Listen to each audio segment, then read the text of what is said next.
Hi Shay, and anyone else at Cincinnati Zoo who may be watching this video. My name is Dylan Hall, and I'm applying for the Wild Encounters interpreter position. And I just want to go ahead and forewarn you, not great with technology, so instead of trying to attempt to do lots of different transitions with this video, I just made fun little signs I can hold up to indicate what part of the video we're moving into. I know, genius. So, without further ado, we'll go ahead and jump into that part one, the snow leopard chat over at the snow leopard habitat.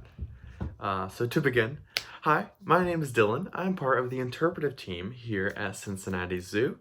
So I'm here at the habitat to speak with you about any questions you may have and to share a little bit of information about our animals that we have here. Now, if you are checking out the snow leopards now, you may see they're at attention, they're searching for someone. That is because we're gonna have one of our animal care staff come out and do a short training session with them, something that we routinely run through here at the zoo with our animals, just to make sure they're keeping their wits about them, and that we're able to really build those relationships that we have with them. Now you may be wondering, why are we doing training with the snow leopards?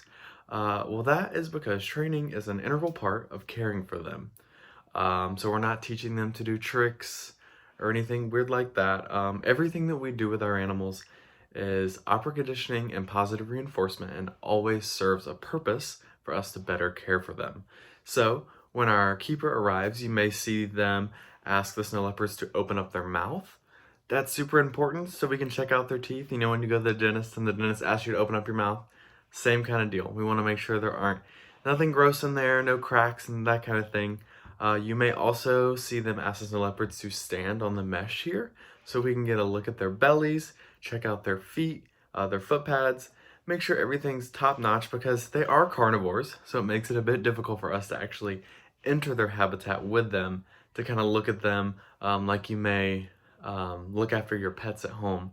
So they learn all of these really cool behaviors so that we can work with them, they can work with us, and we still have that positive relationship that serves a lot of purposes here. And that training method is used across all species here at the zoo. It's really, really important for their well-being and also for us to better take care of them.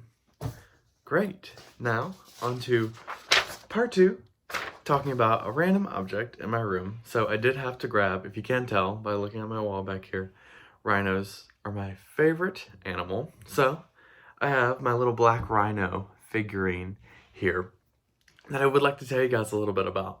Now, black rhinos are one of two rhino species found on the continent of Africa. But there is one thing that makes them different from the others, which are white rhinos. These guys are a little bit smaller than a white rhino.